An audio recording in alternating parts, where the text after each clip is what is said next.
people in. That's fantastic.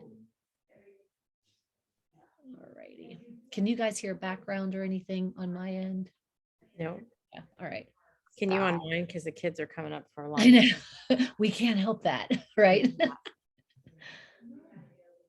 They're coming in.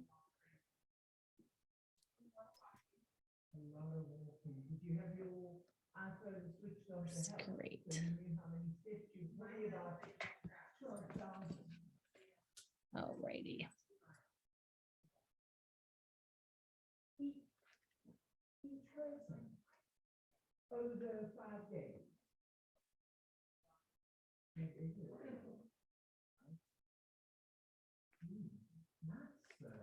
Okay. All right. All right. Okay, Sarah, I say let's get started, right? Absolutely. So let's do a quick for some of our new people that are joining us today. Let's talk about introduce ourselves before we introduce our guest today. Did you want to start out, Sarah? Sure. I'm Sarah Sora. I am the director of our Dyslexia Center and Learning Lab at the Carlow Campus School in Pittsburgh, Pennsylvania. I also teach at the University of Carlow. So we have a really great relationship with the teachers in the ed department in our learning center here on campus. And we're so excited to have Emily as our guest today. Yes, that's great. And I am Teresa Kalchek. So I'm the center director for formerly the Center for Multisensory Learning. We are transforming into a new center name. We are currently EDGE, powered by Wheeling Country Day School here in Wheeling, West Virginia. So some exciting things are happening our way when it comes to tutoring our kids with dyslexia, in person and virtually. So, and for those of you that are new, this is something that Sarah and I have been doing all year. Once a month, we come together and we feature a special guest. Next year, we're already planning for next year and our guests for when we come back in the fall. So this will be our last time for this year. So we are excited to our guest. We have her for a reason, but let me introduce you. So friends, I want to introduce you to Emily Gibbons. She's a certified dyslexia practitioner and the creator of the Literacy Nest. Emily has been helping children to become successful readers since 1996 in a variety of settings. Emily says in her blog, "I have such a thirst for knowledge. How do I teach struggling readers and kids with dyslexia to learn how to read?" So her mission began back in 2003, and she hasn't stopped. This busy mother of four teaches struggling readers using the Orton-Gillingham approach part-time, and the rest of her time is spent designing literacy resources available on her site and at the Teachers Pay Teachers store. So today, Sarah and I are excited to have this amazing parent, teacher, practitioner, and creator of many resources. We welcome Emily, and we want to learn how we want to help you learn how you can help your own child, especially with the summer months coming and when you're looking for things to do to help your kids learning to read. Emily's got the answers for us today. So Emily, welcome. Welcome. Yes, definitely. Thank you so much, Sarah and Teresa, and welcome to all of you. I'm thrilled that Teresa decided to reach out to me and that I have time to speak with all of you and about something that I'm so passionate about, helping our learners, our early learners in particular, become successful readers. And summertime is certainly a magical time, right? We want to give kids downtime and a break, but we also want to be able to build in some of their learning as well, particularly if you have a child that may be at risk or having some reading struggles. So I'm going to share my presentation. That will be part of what I do, and I'll also walk you through my website. Okay, so I'm going to share my screen here. Okay. All right. So I always like to create these presentations when I speak to families in particular. And I was in a series of presentations this year for my own particular town here in Massachusetts, and I've called them Small Steps to Big Strides, because I want families to know that there are things that you can do to really nurture and help the whole child, but that don't have to cost you a lot of money. That are simple things, despite what maybe you might be reading or anything, simple things that you can do at home that have a lot of bang for your buck. So I'm be talking about that's sort of my theme here, tips for helping your child over the summer. So start with me. So a little bit about me. So here I am with my 4 kids. So I have twin boys that are in the 3rd grade. My daughter is in 2nd grade, and my youngest is in kindergarten. And kindergartners, I have to say, they're a real hoot. I do love all the ages though of the school age children, but I just my kindergartner comes home with a silly story, I think, every single day. So yes, I've been an educator for over 22 years. I was a classroom teacher for 12 years before I was pregnant with my twins and decided to exit the classroom and just develop my private practice. I had gone into Orton Gillingham training prior to starting my family, a couple of years prior, and working with children with dyslexia and seeing how I can incorporate that into my classroom. But wanting to be home with them, I started my own private practice so that I could work one-on-one with children. So that's what I do now. I'm a certified dyslexia specialist.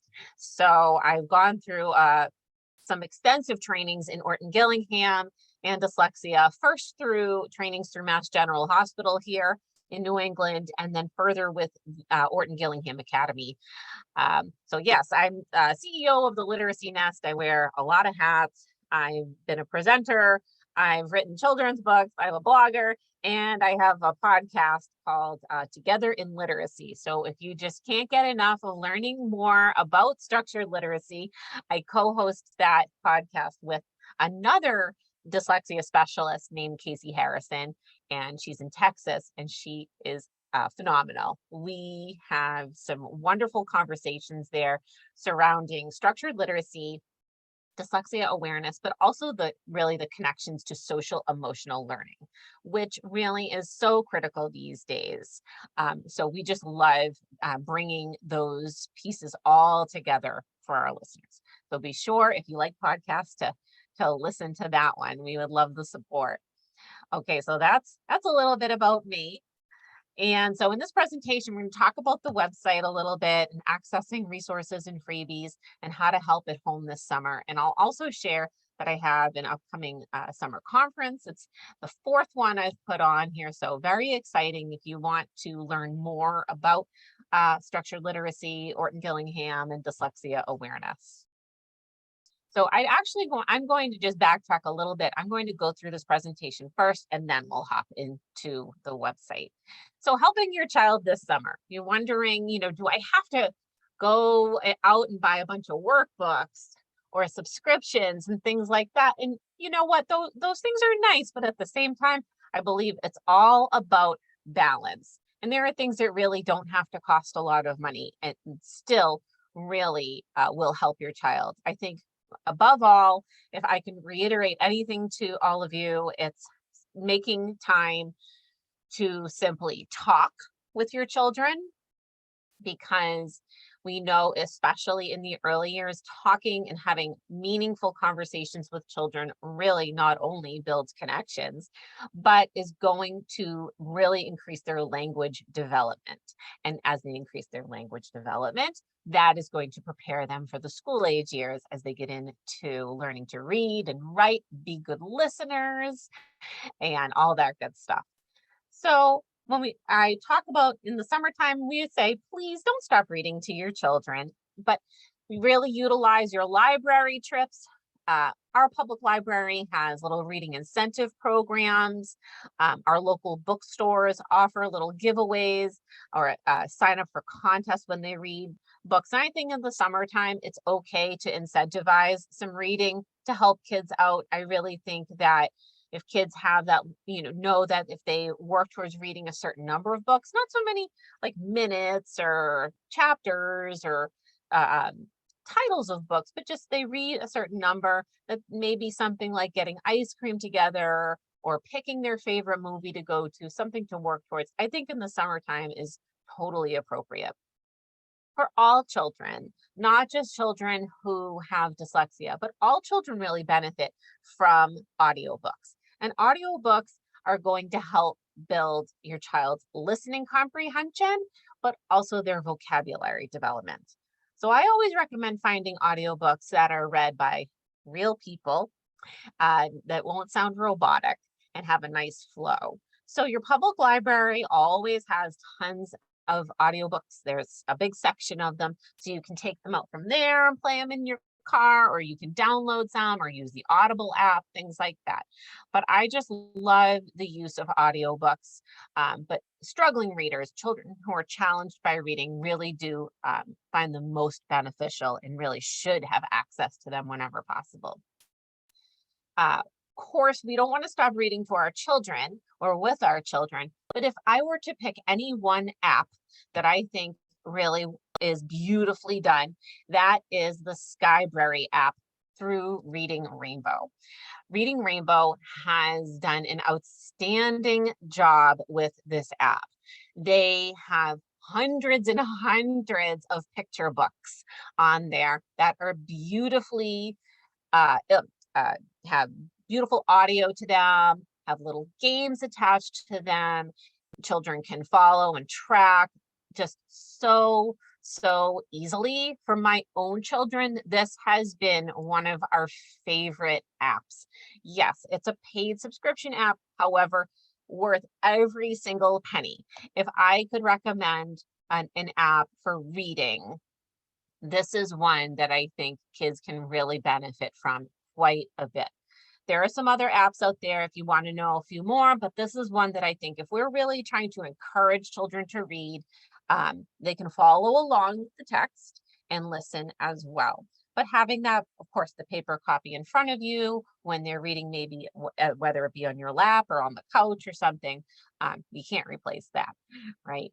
And then if you are thinking, well, what are there even any TV shows that promote literacy? I always loved Super Why, my kids love for our early learners, and of course, Reading Rainbow. And those just sort of, I think, do a nice job with presenting the power of letters and sounds with Super Why, but with Reading Rainbow, the beauty of getting lost in a book and making you sort of feel like you're there and immersing you in background knowledge, because children not only need to be listening to books and reading books, but we also want to be building their background knowledge. And the summertime is a great time to be doing that by, going to museums or going on hikes and things like that. All right. And so if you are looking, well, what should I do when I'm reading with my child this summer? Let's say they're a beginning reader. There are some things that I always like to say with my kids. First of all, we want children to try their best not to we want their eyes to be fixed on the text and not to rely on pictures when they get stuck on a word. So instead, you can say, like, let's try that word again. Or you can say the letter names out loud with them and touch each letter. So say they're stuck on the word stop. Well, let's see, the letters there are S-T-O-P. Well, okay, I see an O there. All right, and then say the sounds for the letter representations. So that means just sounding them out. That can really, really be helpful. But instead of calling their attention away by focusing on pictures, I recommend focusing more on the actual text in front of them. So, because as we all know, as they become older readers, the pictures go away. So let's foster those great decoding habits right from the beginning.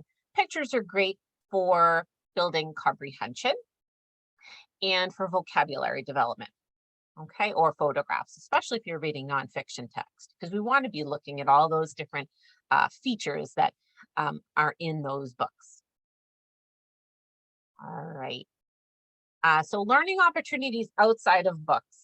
So one of the biggest things I would say, well, let's just do letters in the sand. And I've even done cursive handwriting in the sand with the big long stick. So if you want to try that, kids love doing that. Or even after tracing the letter in the sand, finding little rocks or little seashells or sticks and having them practice putting those objects into the formations of those letters, or make it into a guessing game. Like, can you guess the letter I'm thinking? This is a word that starts with that letter, or something like that. An alphabet scavenger hunt is great. So if you're going on a hike or something, you want to find things that begin with the letter L for leaf, or T for twig, or R for rock, things like that. So all of these pieces that just sort of can happen naturally, but will also hold their attention and keep them learning. Or matching games. Matching games are great for building working memory. So helping children hold pieces of information in their mind. So the games of concentration are really great for that. And the other games that I love, particularly for building listening skills, because kids really in this big, busy world are not always the greatest listeners. And so some of the games that I love are I Spy, for really looking and listening. Spot It is a great game. Kids love that. And also just something as simple as Simon Says. They have to be listening and following along. So direction following, things like that. Those are games that I like, particularly for my early learners. And Spot It has a Spot It Junior and a harder version too. So you can really differentiate based on how old your children are. But those are some of my favorites. And then in terms of the summer, I say it's all about a balance. And if you can take the time to find your child's passion and make that into a learning opportunity, that would be just amazing. And this is particularly for the children with learning challenges, because as we know, when they're in the classroom all year long, school can just feel hard. And they deserve and really need a bit of a break from the academic side of things. So finding their passion. For instance, one of my students is, a terrific animal expert. If he could interrupt any little point of my lesson to share an animal fact, he would. And so he was a precocious little learner there in that way. He knew a lot too. So his mom found out that the local zoo here in Boston had a junior zookeepers program.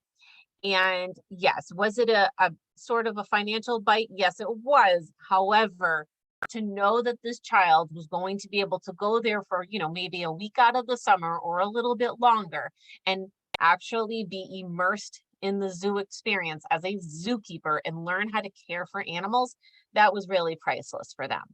So finding one thing that your child really loves to develop their passion is just so helpful. Giving them that opportunity is learning, is building their background knowledge, could be a window into what they might do later on in life. Who knows? So developing a hobby, finding a local class or camp. For instance, my daughter right now is very, very interested in learning sign language. So, of course we can practice the alphabet at home, but I don't know sign language.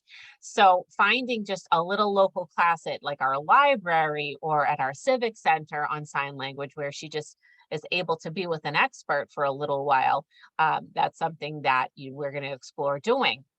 So see what they're passionate about. Maybe it is just like, a Lego building class where you can build in engineering, something like that. I always recommend in the summer. The other thing we always recommend, and I've spoken about this in the podcast in a recent episode, is developing a travel journal. So just a little notebook from the dollar store, get some fun stickers, pens, scissors, tape or glue. But what's kind of fun about this, if you can find one of those cameras that prints the pictures out instantly, my kids love these, and sort of paste that onto the page and then have them write about their experiences. Maybe it was a trip to a grandparent's house. Maybe you went to the water park. Maybe there was, you went to a baseball game, something over the summer, just to sort of keep a little bit of the writing still going, because we know kids might not pick up a pencil very much over the summer, but some of that fine motor practice can still be so helpful, but in the form of something authentic, like a travel journal, that can really be something that they look back on fondly. It's a memory keeper. Perhaps they're gluing in tickets or programs of places they went, and then they can look back year over a year. So it's a real keepsake at the end of the summer, and then they can go into the new school year, bring that travel journal in. And when the teacher, because we always know they do this, talk about like, well, what did you do over the summer? Well, I went to the beach this day, or I went to this baseball game with a cousin or something like that. And they can illustrate or glue in pictures and share. I think that travel journal is such a great learning opportunity, but also something that doesn't have to cost a lot of money. All right, so that was one other one. And then, of course, keeping things unstructured and unplugged. Children need time for outside exploration. They need time to create games without us telling them what to do.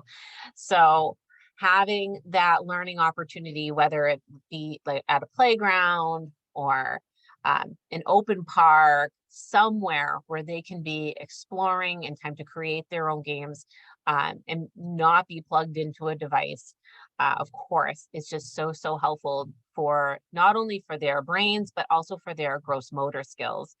And children who have strong gross motor will also be able to develop their fine motor. So gross motor develops first and works our way out into stronger fine motor. So in order to do the gross motor, in order to do the fine motor, you need to have the gross motor too. So it's all about that balance. All right, so some of the things that I also encourage in the summertime are things you can do to develop children's independence and self-help skills. Our children's executive function skills really begin to develop in preschool. And that is the opportunity for us to build their self-help skills. For instance, learning how to pull up a zipper on a coat, learning how to button something, how to put a bag into a backpack, just all of those functional skills that help them plan out their day or how to get from one place to another. And executive function skills certainly encompass self-help skills. That's part of it from the early years. But as we develop these for our children, interestingly enough, they are connected deeply later on to a child's reading comprehension. So if you are able to develop their self-help skills, help them build their independence and create situations where they are able to plan out tasks, carry out directions, that really will help them later on with their reading comprehension. And you can read more about that. There is a Dr. Kelly Cartwright who wrote up specifically about the connection between executive function skills and the connection to reading comprehension development. And she did quite a bit of research on this study. So starting from the preschool years into those early years, help them with things like packing for a trip. Hey, so let's make a list. What things do we need to put in there? Okay, I need to put in, pajamas and a bathing suit, and have them make that list and then say, okay, well, how should we put these things into your bag? Instead of you doing it for them, make it into an opportunity whenever possible to get them to do it. Now, does this require more patience and more time on your part as a parent or a caregiver? Yes, it absolutely does. But instead of us rushing off to school, perhaps in the morning, perhaps you have a little bit of extra time in the summer to help them with these self-help skills, like shoelace tying. That is one that takes a boatload of patience. I fully understand, and maybe the help of older siblings too. But some other things like helping with meals really requires children to plan out, what do I need to get to set the table? Okay, I need to get forks, plates, cups, napkins. Okay, well, where do I put those? So knowing that they're a part of that experience with helping families get ready for dinner to sit down, really, really is just such a beneficial experience. But also planning a day trip, okay? Perhaps having them just on a blank piece of paper, drawing out, okay, first we're going to get in the car, and then we have to make sure that we stop for gas, and then we're going to get to, say, the aquarium, and we're going to go see this animal first, and then this animal and this animal, and then after the trip is over, we're going to stop for ice cream. So we're helping them not only plan out and map out, but also using this opportunity for sequencing. And children really need quite a bit of help with that, with sequencing events in their mind and going in order. That's a great precursor to summarization, which we work on quite a bit in school. So planning those day trips can be one great learning opportunity. And then finally, the old-fashioned lemonade stand. So if you want to incorporate some kind of math in there, or writing where they have to make their own signs to advertise, that can be lots of fun too. All right, so that one slide, I know I packed a lot of ideas in there for you. And I have this quote here that says, play is a sanctuary of safety. Play is also the original school, far more effective than anything society could possibly invent. Rather than try to make the home a school, it would be much more important in these times to make the home a true playground where nature can take care of all of us. And that is really, if people understand that through play is learning.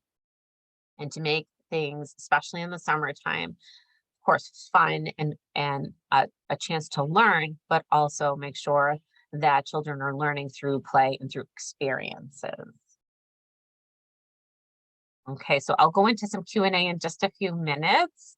But some of the books that I really love are, I love the book Readiness for Reading, Writing, and Spelling by Beth Moore. She is an Orton Gillingham trainer. She's a fellow, and she really worked with children in the Baltimore area that were at-risk learners really in the early childhood years, and developed a multisensory approach to helping children. So that's one book that I recommend. And then another one, especially for families, is 30 Million Words.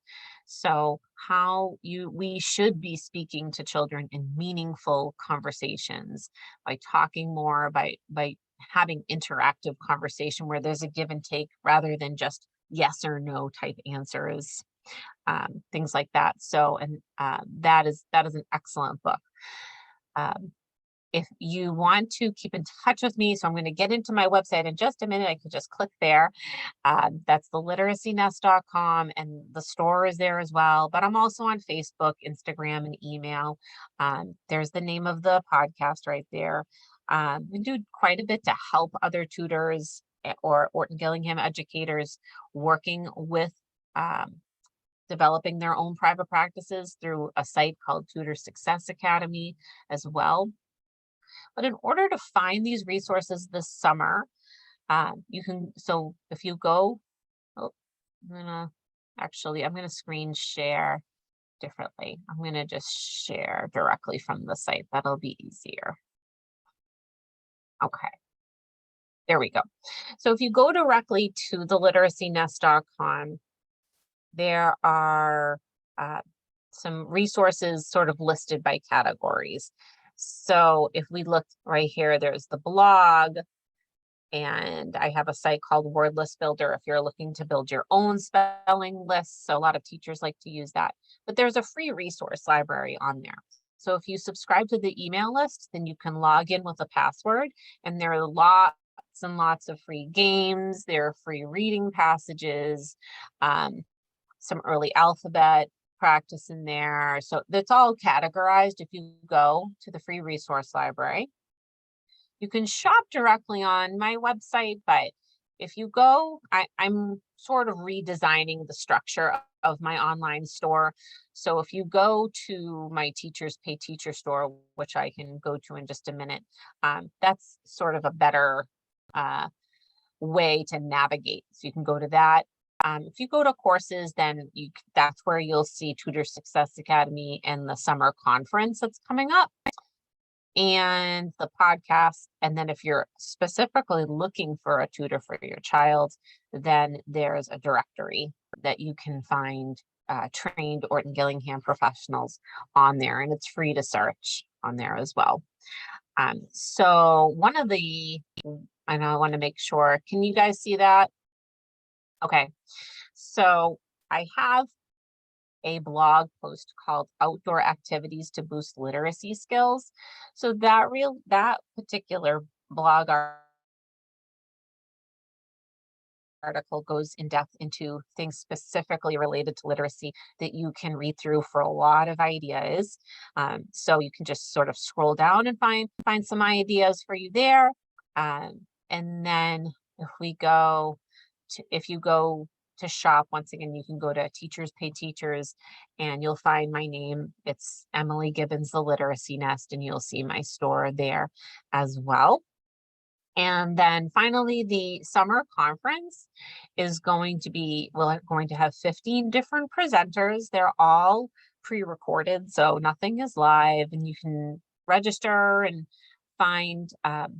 you can watch the different presentations at different times, that whatever is convenient. It's open for about 3 months. And the topics will be mainly about structured literacy, all dyslexia awareness, dysgraphia, some grammar, vocabulary, writing, and also some multisensory math as well.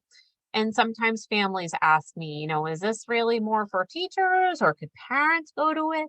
And I say it's really for everyone. School administration, teachers, families can all learn from these educators, particularly if you're looking for ways, maybe if you are helping your child at home, or you just like to learn a little bit more about dyslexia, which is more common than people realize. When it comes to people who are challenged by reading.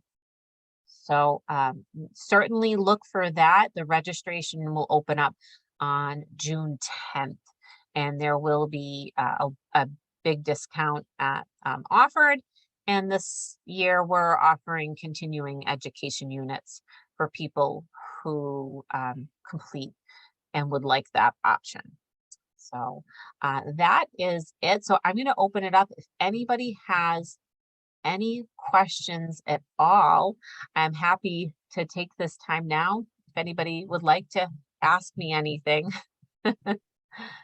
Emily, I want to make a comment. I'm really excited that you were sharing, all of these resources, but Beth Moore, I am happy that you brought up her book because, our teachers, we did some training with Beth, and she was one of our guests, as you are, just like you. She was one of our guests this year, and what she provided for us was just what that did for our early childhood teachers. They loved it. They immediately after her training put her work into practice. Yes. And that book is just amazing. And for any parents on here, if they don't want to purchase the book, they can certainly reach out to me and our teachers here, that we can share some of those activities as well. I was going to say the same thing. Yep.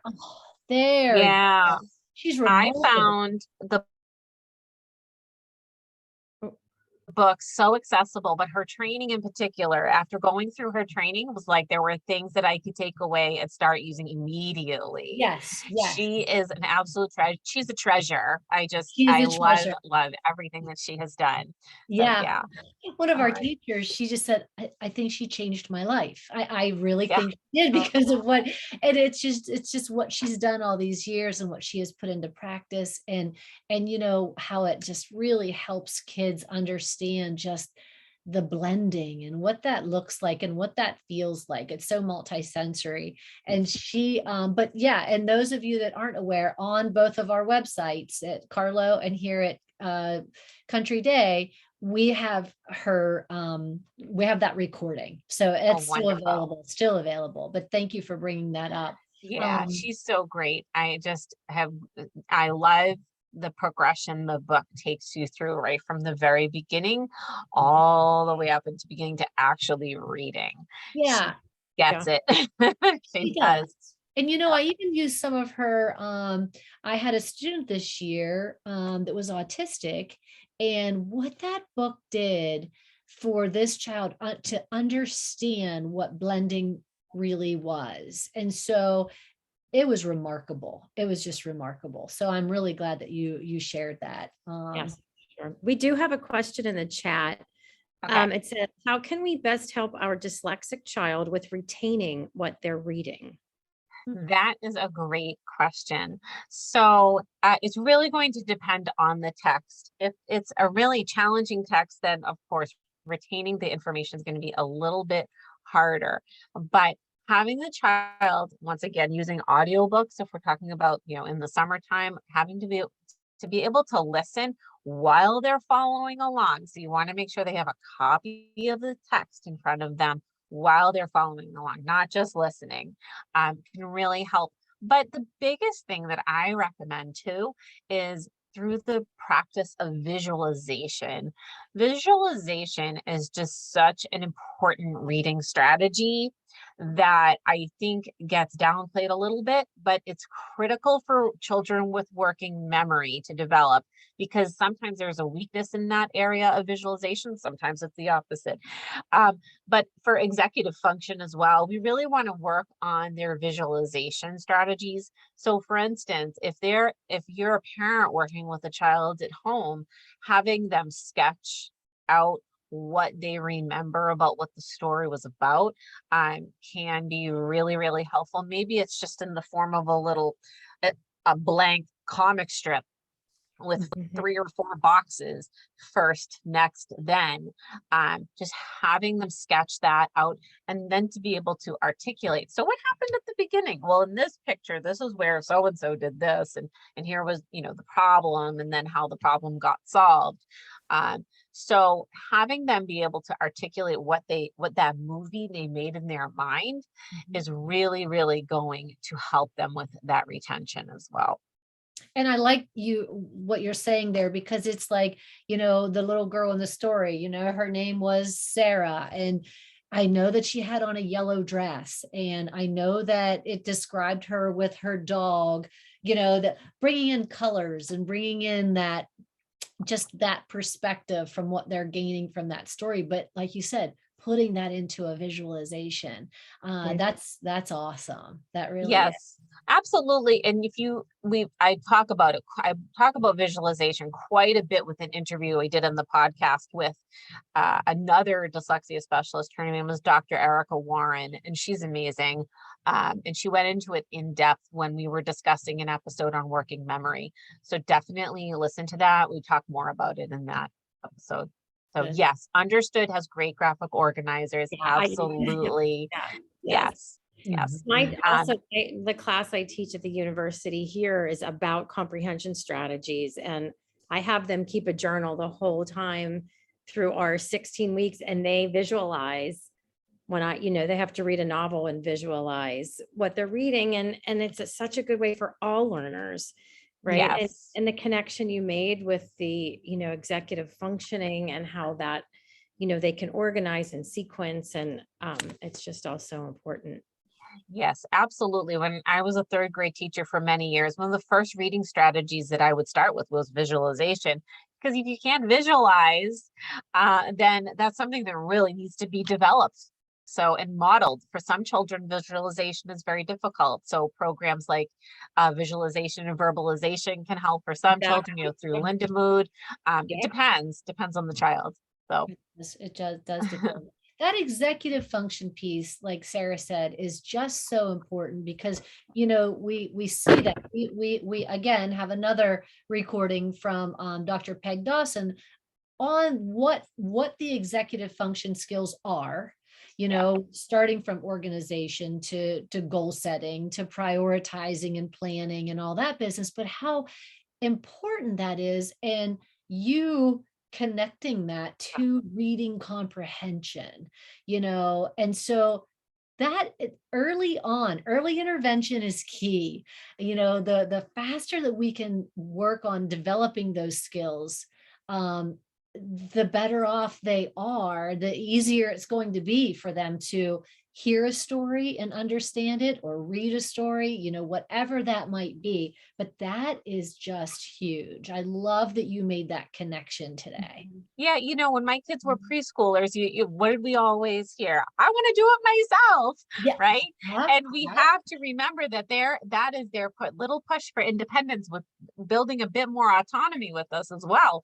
So we have to provide those pieces of those little steps to help them build that independence, but also we're helping them through planning phases to get themselves dressed in the morning. Right, I love that. And I think News that parents are in such a rush, like, "Oh, it's just faster if I do it for them," right? right. So we just want to be able to give them that time and opportunity and recognize that it's going to pay off dividends down the road. It really, really will. Yeah, exactly. Yep. Exactly. That is definitely so helpful. Are Do there you have any any other questions? Let me check.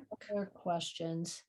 Going through your website was very helpful, because you are just packed. I mean, it is action packed. I mean, it really is. There is so much on there. I get lost in the blog, and I love the podcast, and Yeah.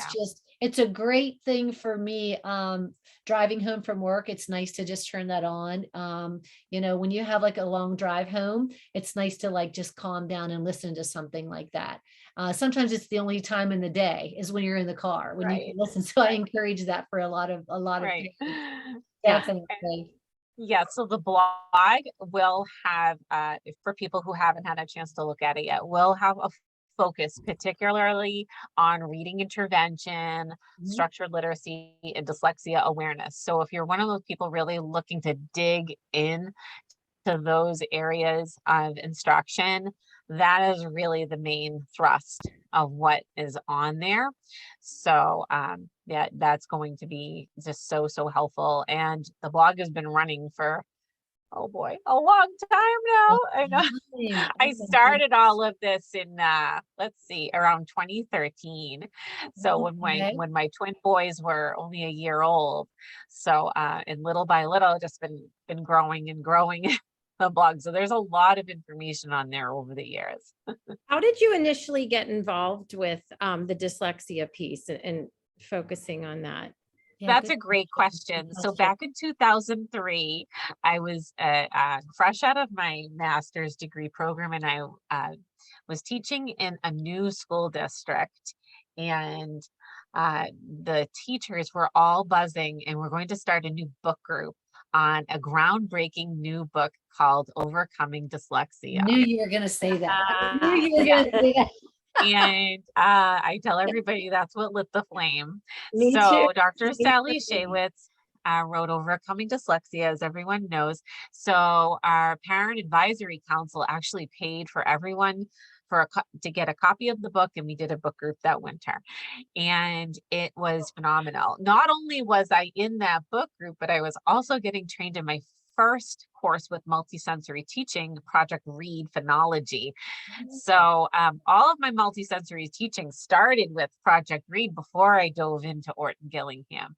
Okay. So it was interesting because in my college years, there was no discussion of dyslexia at all. Right, right. For a lot of people, right? That was the case. Right. So, and I've always been in an inclusion classroom. There were always children on IEPs or 504s that had dyslexia, but I didn't know how to intervene for them. So we, as classroom teachers, actually developed using Project Read Phonology in the classroom for everybody, for the general population. And that really worked out beautifully. And then they decided to go with a reading series instead. So Project Read fell by the wayside, which was kind of sad. And we saw the fallout from that.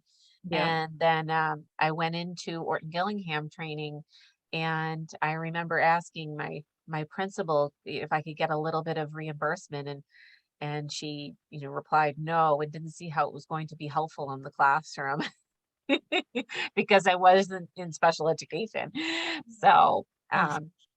yeah, but of course, we all know all that methodology has lots and lots of the things you can do in the classroom. Absolutely. So, And the yeah, fact it's that just, you it's come been out an strong. interesting journey. Yeah. That's, Yeah, we probably have similar I think stories, and so. it's, yeah, being that advocate and really fighting to get asking and asking until, someone says, yeah, let's get that in the Yeah. classroom for everyone. Fortunately, where Sarah and I are from, the schools and the that we both teach at, and the university we both teach at, we have the people behind us that they don't tell us no. So we're able to continue, we're able to go and learn more and build, continue to build teachers to Mhm. understand this technology. I think that's just so important. And we've just Yeah. got to, it's our life uh mission and passion. And so that's why we wanted to join with someone like you, because it's obvious Right. that Yeah. it's your mission. Yeah, I do. I do love it. What I had found is, when I first started the Literacy Nest, it was just spreading dyslexia awareness, which of course we know there's always room for that, because there's so much that's just misunderstood about it. But then realizing that over time, there weren't a lot of quality resources out there. So that's why I started creating a lot of my own. And just things just sort of took off from there. But I really have loved growing the community and learning from other people online.